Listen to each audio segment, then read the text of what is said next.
Okay, I want to go back and talk about chains of suspensions one more time, now that we understand the properties of suspensions, and just kind of talk about how to make one of these chains of suspensions. So I'm going to get rid of all this. And let's first just make a good old first species counterpoint.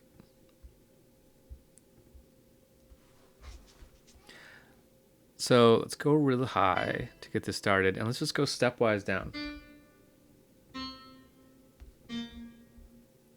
And then we'll resolve it up. Okay, so we're going to be in the key of C here. Now, let's just put a one-to-one counterpoint on this.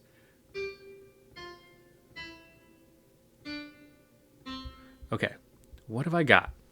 I have E and G, third, D and F, third, A and E, C, I'm not having a good reading bass clef day, C and E, third, B and D, third, C and C, unison. Okay, so I've got a string of thirds and then a unison. Now that's kind of okay. But we can easily turn this into a chain of suspensions because our cantus firmus is going down by step. That's one of the keys that we need in order for this chain to work, is a down by step motion. Now what we can do is just shift all of this by a half note. If we shift our top line by a half note, let's see if it'll let me just do it. Hold on. I think if I turn this into a half note and then I paste right here. I did it. Okay, so all I did was copy and paste what I already had, a half note off. Okay, so I just literally shifted our counterpoint by 2 beats. And this is what results. Let's look at what results.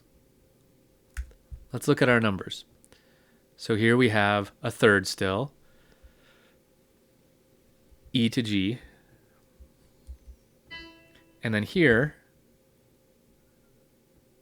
we have a third still, okay, preparation. Now here, what do we have? D to G.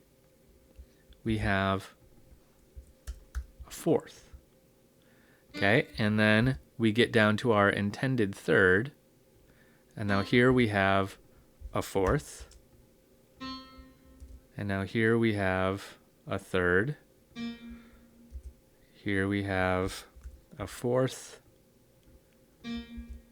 here we have the third, here we have a 2. So what we'd want to do here is, this is the one spot where it doesn't quite work. We'd take that and we'd break it. That's where we would put the break, where we talked about before. And we'd break it like that. So remember, we've got to break it somewhere, or else it's gonna, see, if I go down any more from here, I'm on a unison here. So let's label that correctly, actually. Unison. So if this goes down anymore, I'm going to have a voice crossing, right? Because this is going to go to a D, which is going to be lower than that note because I'm on a unison. So I got to break it right there. But what did that make us? It made us a whole bunch of 4/3 suspensions, a chain of 4/3 suspensions. So all I did was take a string of thirds, stepping down, shifted them, and that gave me this 4/3, 4/3, 4/3 unison. Let's hear it.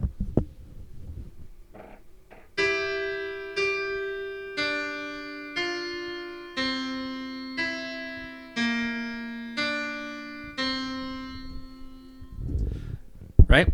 So that's how you can create a chain of unisons, a chain of suspensions. The rule is that you've got to have a stepwise motion in the bass, or in the cantus firmus, I should say. It doesn't always have to be in the bass. Then just make a one-to-one counterpoint against it. So just whole notes that work on consonants all the way. Thirds are great. That'll get you a 4/3 suspension all the way across, and then just break it when you get to the unison. If we would have set this up as 6s, and we just did a one-to-one with a string of 6s, Then as we pushed forward and shifted it, we would have had 7/6 suspensions all the way across. So that would work as well. So just one more tip on chains of suspensions. Cool? Cool.